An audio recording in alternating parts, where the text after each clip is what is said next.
vamos começar aqui? Vamos assistir, tá, gente? Mais uma vez o Eduardo Moreira. É a terceira vez que eu venho reagindo ao Eduardo Moreira.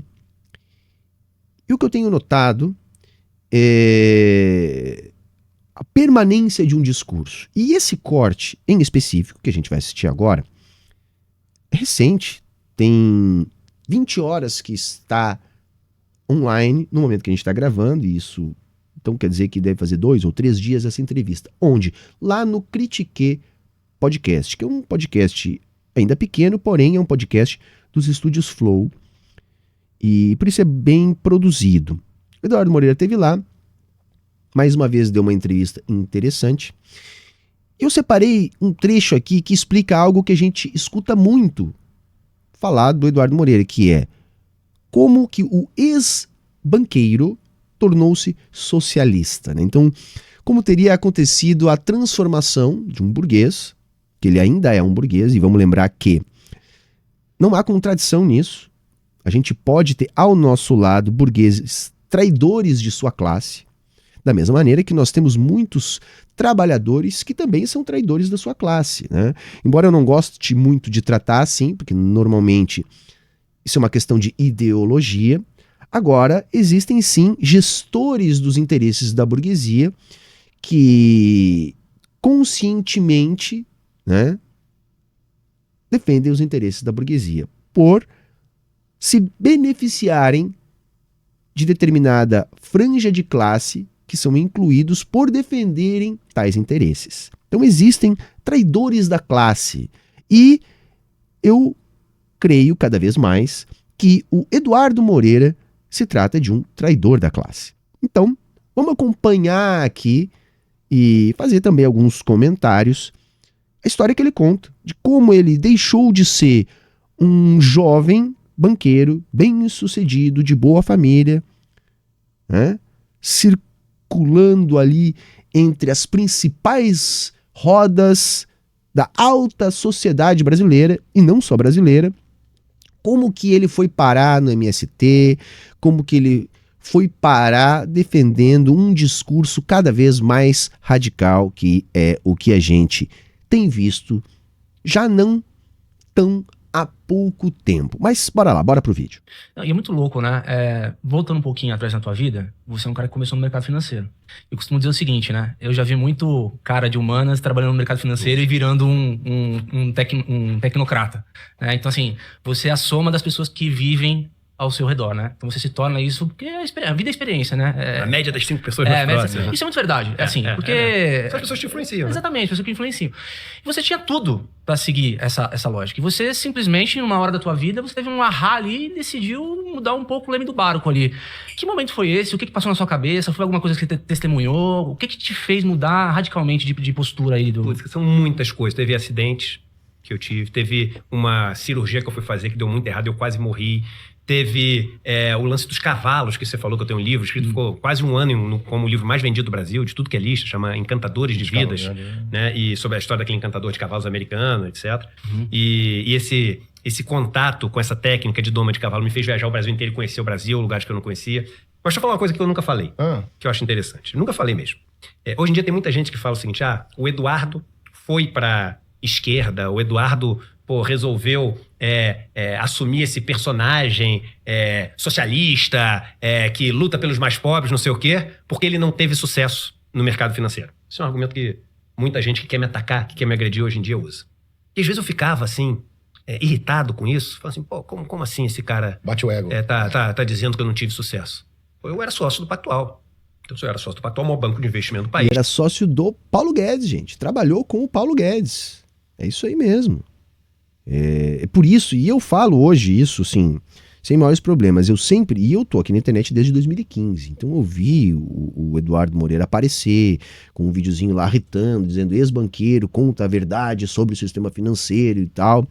Vi o canal dele crescer, explodir, hoje ele tem uma audiência monstruosa com o ICL, e de fato é uma mídia de qualidade, né? Super recomendo, inclusive. E assim... eu sempre tive preconceito, como eu já disse aqui num outro react que eu fiz dele, um preconceito, porque, o cara do Pactual trabalhou com o Paulo Guedes, de família rica, milionário, saca? tá aí vendendo curso na internet e tal. Eu tinha um preconceito, sempre achava uma coisa que não me soava bem. Hoje eu estou inclinado a achar que tratava-se disso mesmo, um preconceito. Porque veja, o que ele vende é uma forma de manter, por exemplo, o ICL, que tem uma política de propaganda, se vocês acompanham o programa devem saber melhor que eu, inclusive, de não vender espaços, né? De não monetizar a programação. Então é evidente, poxa, você tem estúdio, você tem repórter, você tem técnico, você tem um custo altíssimo para manter uma programação com aquela qualidade técnica que a gente assiste ali. Então é evidente que é necessário construir canais de financiamento para tudo isso. E veja, eu não me importo se o Eduardo Moreira ganha ou não ganha dinheiro com isso. Eu não sei. A gente vive no capitalismo e cada um de nós tem que defender um nosso. A questão é que, independente de ganhar ou não ganhar dinheiro, qual é o trabalho que está sendo realizado? O que está sendo difundido? Quais os princípios que norteiam o trabalho da empresa? E me parece ser uma alternativa à mídia hegemônica, buscando canais de financiamento próprio para poder, inclusive, ter mais autonomia na hora de difundir a notícia. Porque uma coisa que a gente tem que entender da mídia de massa é algo elementar. Quem paga a banda escolhe a música. Então é por isso que a gente já teve bizarrices, como lá atrás, na época do escândalo internacional do HSBC, a gente não ter visto isso ter sido divulgado com ênfase no Jornal Nacional, por um motivo bastante simples. Na época, o HSBC era um dos patrocinadores do Jornal Nacional. Eu estou dando esse exemplo objetivo para mostrar o quão evidente é essa dinâmica. E eu acho, no mínimo, interessante que o Eduardo Moreira esteja falando, como disse agora há pouco, o Eduardo Moreira socialista. Tem muitas faces do socialismo, tem muitas formas de ser socialista. E a prática é o critério da verdade. O que ele vem defendendo? Ele vem fazendo papel de mídia chapa branca para o governo do PT, que ele inclusive ajudou a eleger? Não me parece. Então me parece algo a se prestar atenção. Posso quebrar minha cara aqui na frente e dizer, poxa, estava enganado? Posso, mas no momento, baseado no critério da prática, qualquer coisa que eu diga diferente disso será especulação minha, porque a materialidade não diz isso. A materialidade diz, olha, está surgindo ali uma ferramenta de mídia que tem determinada postura que me parece ser de defesa dos interesses da classe trabalhadora.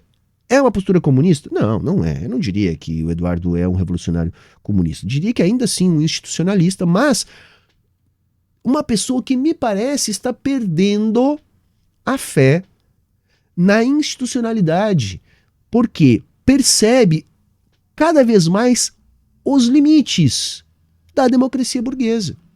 Isso parece cada vez mais flagrante nas falas do Eduardo, embora ele ainda esteja vacilante, o que é natural, gente.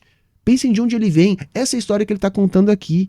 Imaginar que agora ele seja um leninista, calma, mas pelo fato dele não ser, nós vamos excluí-lo?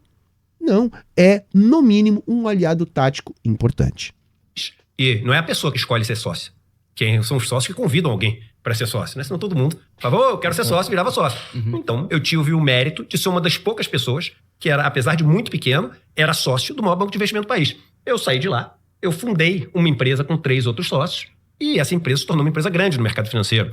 Toquei ali, durante um tempo, a empresa que hoje em dia é uma empresa super conhecida, que é a Genial Investimentos. Juntei um patrimônio relevante para o Brasil, um patrimônio grande. Eu acho interessante esse trecho, porque assim, pro cara dizer que juntou um patrimônio relevante, é porque o cara tem muita grana. Você sabe como é que é quem tem grana de verdade. Sempre gosta de dizer, não tenho não, peraí, o negócio esconder um pouco. Pro cara dizer isso aí, então assim, ó, camarada é no mínimo um burguês de verdade, porque burguês de verdade, galera, é multimilionário, tá? Não é o cara que tem um imóvel herdado de família que vale 1,5 milhão ou 2, entendeu? Esse cara não é um burguês necessariamente, não é um cara que tem um negócio, às vezes até um negócio local, assim, relativamente bem sucedido. Não, burguês mesmo. Claro, tem as franjas de classe, tá, gente? Tem as franjas de classe. E é importante a gente entender esse debate, porque essas frações de classe, elas ajudam a ideologia no capitalismo, porque nos causa uma falsa sensação, né, de estarmos em classes sociais distintas. Então, por exemplo,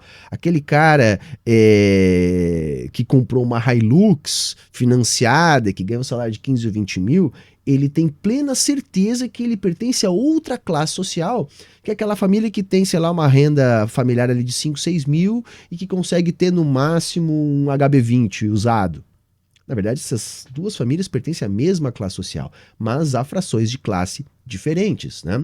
E essas frações de classe faz com que a ideologia funcione, dando a entender para as pessoas que existe ascensão social no capitalismo de maneira mais abrangente do que de fato há. Assim também é entre os burgueses. A gente tem a alta burguesia, tem a baixa burguesia, mas pro Eduardo estar falando assim, ele não era, tá, da parte que nós chamamos de baixa burguesia, né? Então nós já estamos falando aqui de gente que tem grana pra caramba. Vocês lembram lá, na época da eleição que o Meirelles, por exemplo, foi candidato a presidente, vocês lembram quando foi divulgado o patrimônio dos caras? Porra, nós estamos falando disso, estamos falando de gente que tem patrimônio de 200 milhões, 400 milhões, 100 milhões, 90 milhões de dólares. De dólares. Isso é patrimônio, assim, considerável a nível de Brasil. A gente tem que lembrar que o Brasil, embora não seja um país rico, é um país de riqueza altamente concentrada. Então os nossos ricos mesmos, eles são bilionários, tá? Em termos de reais, não é difícil de nós termos bilionários entre a nossa burguesia, né? Porque, pô, o cara que tem aí 250 milhões de reais, de dólares, desculpa, de patrimônio, tem um patrimônio de 1 bilhão de reais. Tá entendendo? 250 milhões de dólares. E é mais ou menos isso que a gente pode estar aí, daí pra cima, tá, gente? Falando em alta burguesia, né? Longe do que esses caras juntam, mas juntei. Pô, o que esse cara tá falando? Eu tive sucesso no mercado financeiro. Aí, recentemente, eu cheguei à conclusão. Falei, putz, o cara tem razão. Eu não tive sucesso no mercado financeiro. Porque eu comecei a questionar qual é a minha visão de sucesso. Quando eu pensar... Isso é muito importante, essa parte também que ele vai entrar agora. Que ele chegou à conclusão que de fato não teve sucesso, mas não porque ele não juntou dinheiro. Primeiro ele disse, olha, eu juntei grana sim. Se a galera diz que eu fui fracassado entre aqueles que têm objetivos capitalistas de acumulação, ele está dizendo, não, acumulei sim. Então, em uma perspectiva capitalista eu tive sucesso. Agora, a ficha que ele está contando aí que caiu nele é que, não, mas isso de fato não é sucesso. Então eu acho que é importante essa parte. Porque se fala muito em sentido da vida. E no capitalismo, o sentido da vida é acumular. Eu sempre falo isso em todos os momentos. O capitalismo, ele desumaniza as pessoas a tal ponto que as pessoas passam a ter a sua humanidade aferida pela sua propriedade. Portanto, quanto mais propriedade, mais humano no capitalismo. Então, isso vai melhorando a sua humanidade. Sendo que aquilo que se torna objetivo da vida no capitalismo é acumular. Eu acúmulo pelo acúmulo. Eu acúmulo pelos signos, né, que o consumo pode demonstrar para as outras pessoas, né? Já que há poucos dias nós tínhamos aí um debate sobre Foucault, né? Para o francês, a gente não é o que a gente é, né? A gente é aquilo que as pessoas entendem que a gente é, né? Ou que percebem da gente, que seria mais importante que de fato aquilo que a gente é, né? Isso é um pouco controverso, perdoe-me aqui um pouco a simplificação, mas assim, tem muito a ver com a lógica do capitalismo, né? Que é essa lógica de acúmulo. Então você vai acumulando para se colocar socialmente. Então esse passa a ser o sentido da vida. Talvez o que o Eduardo vai começar a dizer para nós agora é que, peraí, eu parei para pensar, tá, acumulei, ok. Lembra lá o ouro de tolo do Raul Seixas? Né? Foi tão fácil conseguir, agora eu me pergunto, e daí? Né? Por quê? Porque lá pelas tantas, tá, tudo bem, era isso. Era acumular, era ter uma cobertura bacana, um carro bacana, ser um empresário reconhecido pelos pares. Ok, cheguei lá, tá, e agora? Vou continuar nessa para ter um jatinho melhor, para ter uma cobertura maior, para ter uma cobertura mais alta? Que fim é esse? Esse é o verdadeiro sentido da vida? Isso é o sucesso?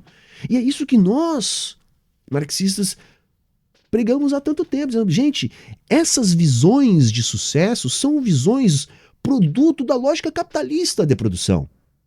E que, no meu entendimento, voltando a algo que eu repito aqui exaustivamente, não dizem respeito às nossas verdadeiras faculdades, ou seja, às nossas humanidades, que é o trabalho enquanto relação social, que é o entretenimento criativo, né, das opções possíveis da gente desenvolver formas de lazer, das nossas relações sociais, onde a gente se alegra, onde a gente, na socialização, se humaniza. Isso é muito mais humano do que acumular coisas.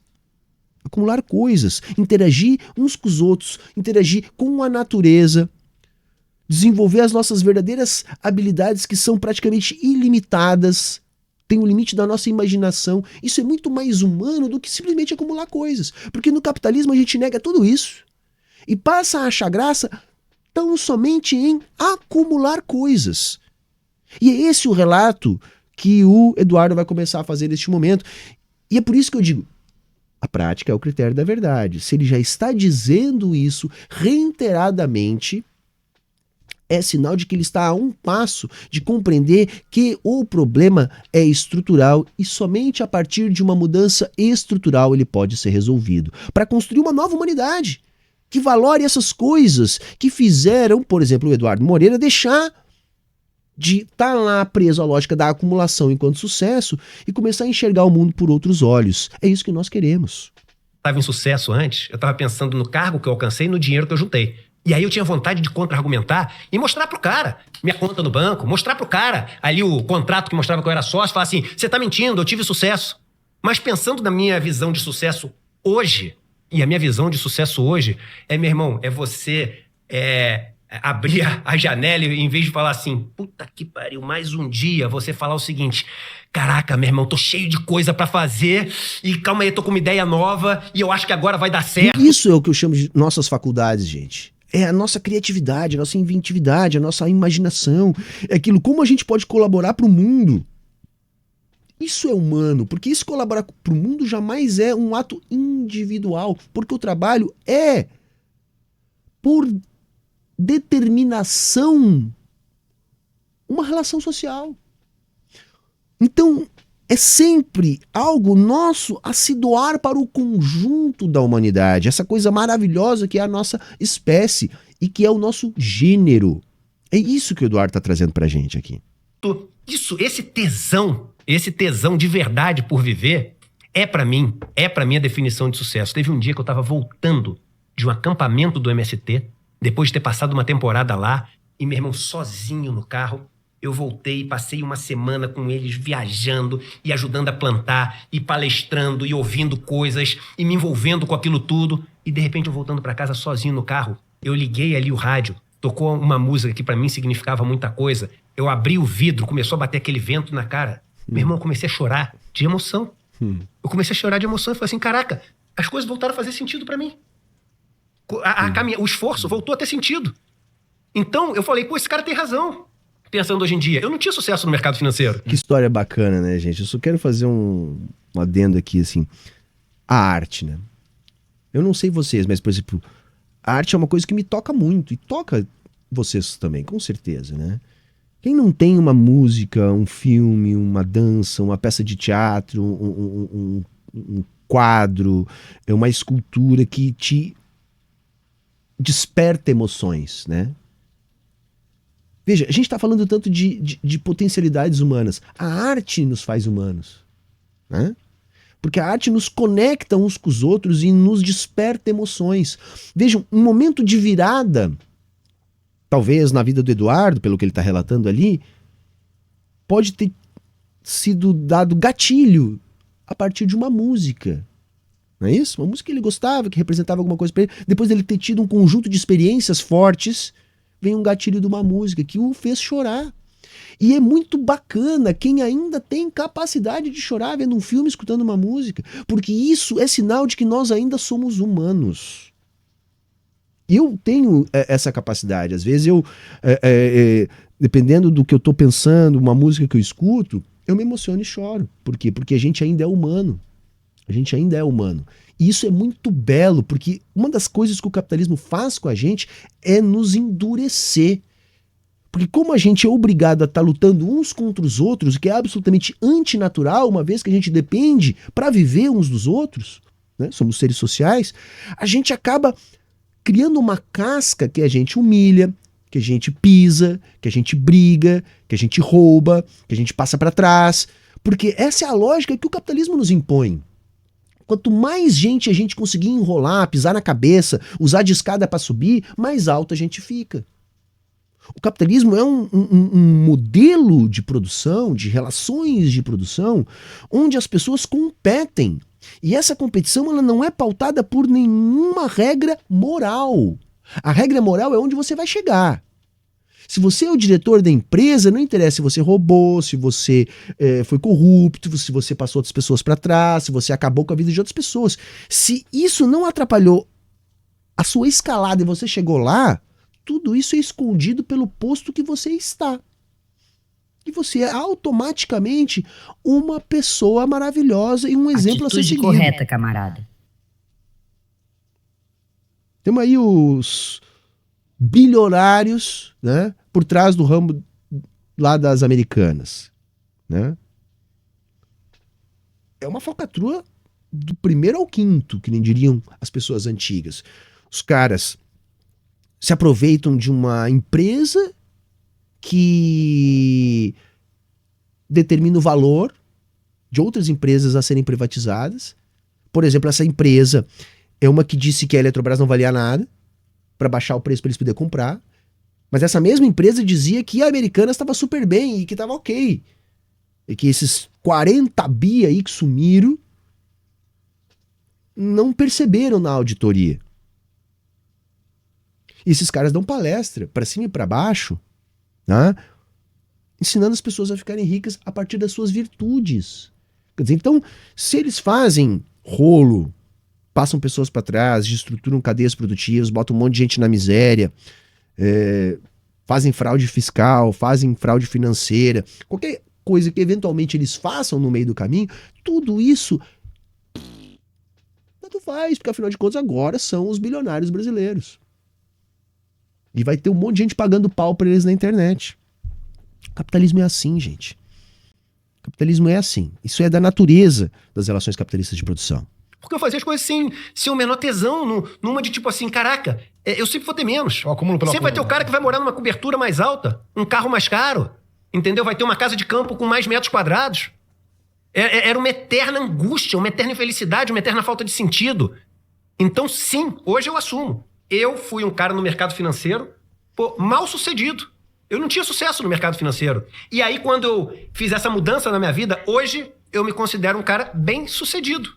Porque a minha definição de sucesso é poder acordar, meu irmão, e tá cheio de vontade de fazer as coisas continuarem acontecendo. E não torcer pra elas pararem de acontecer, sabe? Muito bacana, galera. Muito bacana. Eu tenho gostado muito de ouvir. Claro, o Eduardo, ele tem uma retórica afiada, né? Eu acho que boa parte do sucesso dele vem disso. Ele é um excelente comunicador, né? Ele tem uma clareza incisiva, ele é muito firme e ao mesmo tempo sabe colocar bem as palavras. Então, assim, isso também ajuda na comunicação dele e por isso é bom, né, o assistir falando. A gente pode eventualmente discordar, eu discordo dele em alguns pontos, já vi ele falando, por exemplo, algumas questões sobre a auditoria da dívida, que eu discordo, e outras também da política. Evidentemente é um institucionalista, no máximo um social-democrata ainda, mas que pode estar caminhando para se tornar um camarada, agora falando aqui de maneira mais séria para vocês. Eu não o considero ainda, mas ele está a passos largos se aproximando da nossa maneira de pensar. Então é sempre muito bom ver o Eduardo falando. Espero que vocês tenham gostado também.